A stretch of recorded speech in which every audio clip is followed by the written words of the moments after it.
Kembali di Sapa Indonesia Pagi, Saudara. Sepekan hilang diculik seorang balita berusia 4 tahun akhirnya kembali ke pelukan keluarga dalam kondisi selamat. Korban ditemukan di kawasan suku Anak Dalam di Jambi.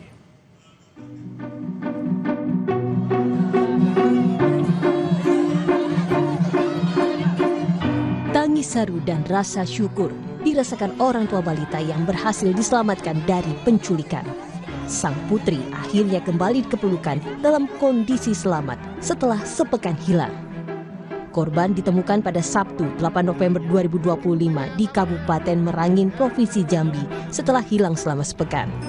Hasil pemeriksaan kesehatan, tak ada tanda kekerasan fisik maupun trauma psikologis pada korban. Ditemukan tadi malam dan bisa kembali ke Makassar pada hari ini. Ya. Dan tadi sudah dicek kesehatannya, alhamdulillah tidak ada tanda-tanda penganiayaan, ya, dan kondisinya juga baik. Secara psikologis juga sudah dicek, ya. Dari Bu Kadis juga sudah ngecek semuanya, alhamdulillah dalam kondisi yang sangat baik. Anaknya juga ceria, baru kita terima anaknya, ya. Jadi akan kami dalami pelaku-pelakunya, jaringannya, tindak pidananya. Korban dilaporkan hilang pada 2 November saat menemani sang ayah berolahraga di Taman Pakui Sayang, Kota Makassar, Sulawesi Selatan. Dalam rekaman CCTV, korban dibawa secara tergesa-gesa oleh seorang perempuan tak dikenal. Saat ini, para pelaku penculikan telah ditangkap dan tengah diperiksa di Polrestabes Makassar. Tim Liputan, Kompas TV. Setelah sepekan, balita yang hilang di Makassar akhirnya kembali ke pelukan orang tuanya. Bagaimana kemudian perasaan orang tua dan juga bagaimana selama ini proses pencarian korban? Kita sudah bergabung bersama dengan orang tua dari Bilqis, ada Ibu Fitriani Syahrir. Selamat pagi, Ibu Fitriani. Assalamualaikum. Pagi Pak, Waalaikumsalam. Baik, kabar baik ya, Bu Fitri? Alhamdulillah baik Pak. Ya, Ibu Fitri, ini akhirnya setelah seminggu tidak bertemu dengan Bilqis, akhirnya bisa bertemu lagi gitu ya dengan kondisi selamat dan juga sehat. Bagaimana Ya, Bu Fitriani? Alhamdulillah. Perasaannya Bu? Iya, syukur alhamdulillah pada Allah telah mengembalikan anak kami, Bilqis, sehat walafiat, tidak kurang satu apapun. Alhamdulillah. Alhamdulillah ya Bu ya. Ketika Iya, bertemu pertama kali Pak, dengan Bilqis, ketika bertatap muka gitu Bu. Apa yang kemudian waktu itu Ibu rasakan dengan Bilqis? Mungkin rasa haru atau seperti apa waktu itu Bu? Haru Pak, haru. Saya pikir bermacam-macam pikiran kenapa anakku ini, kenapa ada apakah fisik apa atau gangguan bagaimana. Pasti ada ya pikiran begitu di setiap orang tua. Ya alhamdulillah tidak ada, katanya sudah diperiksa. Dari pihak Polrestabes, dokternya katanya sudah periksa, alhamdulillah aman. Dari segi psikologis dan fisik. Kemudian kalau bisa kami tarik kembali ke belakang waktu itu Bu Fitriani, kabar pertama ketika Ibu mendengar bahwa Bilqis ditemukan seperti apa? Waktu itu apa yang dikatakan oleh polisi? Katanya ditemukan di pedalaman daerah Jambi begitu, di dalam hutan, dalam rumah papan kayu gubuk, ya sejenisnya begitu. Suku pedalaman yang kurang ini pemirikannya kayak primitif begitu Pak. Oke, kalau kabar dari polisi juga Bu Fitriani, Bilqis sempat dibawa kemana saja mungkin oleh pelaku maupun pelaku-pelaku berikutnya? Iya, awalnya dia itu dari Pakui itu diambil sama perempuan bernama Ana, terus katanya dijual 3 juta ke seorang perempuan laki-laki itu orang Jawa. Terus orang Jawa ini jual lagi ke pihak ke Jambi begitu, kalau nggak salah 30 juta. Dari situ ya sampai Jambi. Oke, dan terakhir yang untuk di suku Anak Dalam ini, Bu Fitriani, kabarnya waktu itu seperti apa? Apakah memang ada proses adopsi juga atau dijual juga seperti itu, Bu? Katanya sih yang saya dengar mau ambil anak adopsi, tapi ada juga bilang itu tempat itu untuk penyeberangan ke luar negeri. Ya kita masih belum pasti. Oke, jadi memang dari awal dari pelaku pertama sampai kemudian yang terakhir ditemukan di Jambi, ini modus Ya, dari sindikat 4 penculikan orang, iya. seperti apa Ibu? 4 orang Memang didapat. sindikat? Kenapa? Apakah dari pelaku yang awal sampai yang akhirnya ditemukan di Jambi, ini memang ada sindikat perdagangan anak kalau kata polisi Bu? Iya, kayaknya begitu, Pak. Karena dia berpindah-pindah, ditelusuri sampai terakhir di Jambi. Katanya ada 4 sindikat, itu yang saya dengar. Oke. Kemudian Bu Fitri, kondisi dari Bilkis sendiri sekarang Bilkis, seperti apa, ya. Bu Fitri? Mungkin dari sisi kesehatannya maupun apakah ada trauma Iya, mungkin dari eh, Bu hatinya, Bu? psikologis, ya. Alhamdulillah, saya lihat ini perkembangannya sama saja. Dia riang, ceria, seperti biasa, seperti awal sebelum diambil, begitu. Alhamdulillah, bersyukur seperti biasa kembali lagi. Tidak ada juga kayak psikologis, aman. Alhamdulillah. Ya, kami syukuri bersama-sama Bu Fitri ya. Kemudian selama Alhamdulillah. 7 hari Bu Fitriani mungkin upaya dari keluarga juga pasti mencari Bilkis kemana-mana. Apa saja waktu itu diusahakan oleh pihak keluarga selain melapor ke polisi?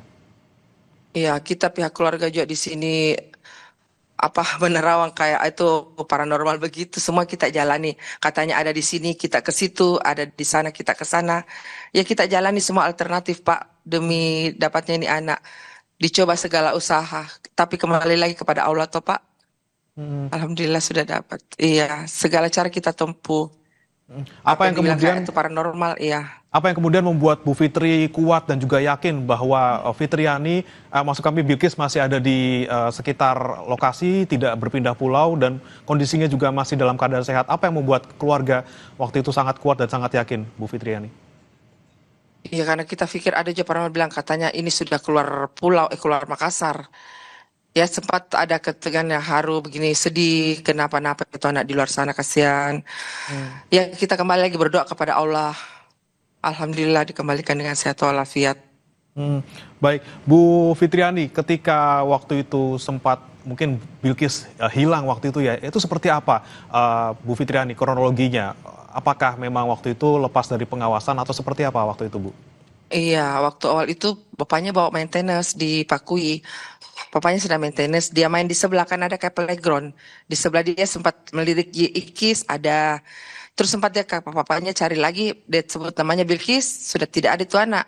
Jadi papanya langsung berhenti main, dia mencari itu anak sudah tidak ada di area, sudah menghilang. Oke, jadi memang lepas dari pengawasan tiba-tiba hilang seperti itu Iya, ya? beberapa saat, iya. Sempat awalnya dilihat ada, sekalinya dicari lagi sudah tidak ada. Hmm. Bu Fitriani waktu pertama kali bertemu dengan Bilkis kembali di kemarin ini, apakah juga sempat bertemu dengan pelaku atau seperti apa, Bu Fitri? Tidak, kita tidak pertemukan dengan pelaku. Pelaku diamankan, diisolasi, diamankan, iya. Hmm. Oke, Tidak bisa ketika bertemu. ketika proses pencarian Bilkis, Bu Fitriani, mungkin apa yang kemudian dilibatkan oleh polisi? Apakah memang Bu Fitriani juga dilibatkan untuk langsung menelusuri keberadaan Bilkis? Tidak, Pak. Dia tidak, cuman sekali sempat pernah diajak ke Sungai Sadang CCTV tapi disuruh pulang saya karena kurang apa fisikku kurang ini. Jadi bilang katanya ibu pulang saja biar kami yang bekerja. Jadi saya pulang. Oke, baik ini kan Sempat diinterogasi juga di kantor Jatanras. Sempat diintegrasi.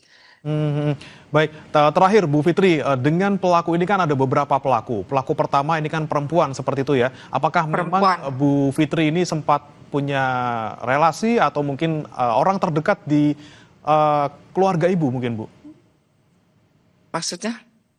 Pelaku yang pertama kali mengambil Bilkis ini apakah ibu mengenal atau sempat ada relasi atau mungkin orang Tidak. sekitar di rumah?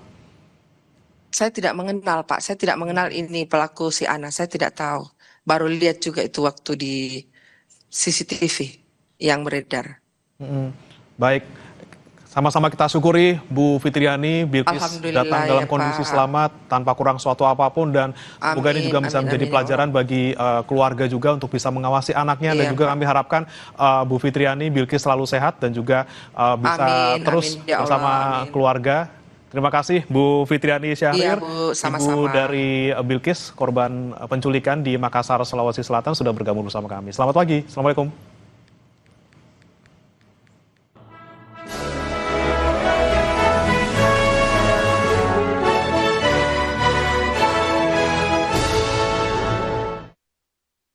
Pendidikan dan pelatihan hukum dan peradilan. Mahkamah Agung Republik Indonesia melalui Badan Strategi Kebijakan dan Pendidikan dan Pelatihan Hukum dan Peradilan atau Badan Strajak Diklat Kumdil menggelar penyusunan naskah resume putusan penting atau landmark decision dan laporan tahunan Mahkamah Agung tahun 2025. Kegiatan intensif ini diikuti 60 peserta yang terdiri dari hakim tinggi, hakim justisial, panitera pengganti yang dilangsungkan pada 3 hingga 5 November 2025 di Jakarta. Kegiatan ini secara resmi dibuka oleh Kepala Badan Strajak Diklat Kumdil Syamsul Arief. Dalam pidatonya, Syamsul Arief membahas pentingnya putusan-putusan fundamental Mahkamah Agung serta upaya serius untuk memperluas jangkauan publikasi.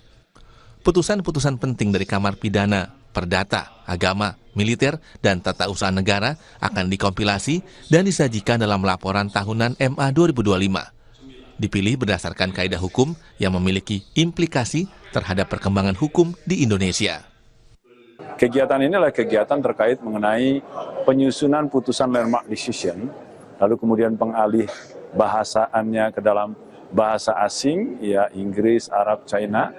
Lalu kemudian ini juga kegiatan menjadi semacam kayak konsolidasi data untuk pengumpulan bahan buat BSDK dalam kaitannya nanti pada kontribusinya pada data laporan tahunan 2025 Laptah Mahkamah Agung Republik Indonesia.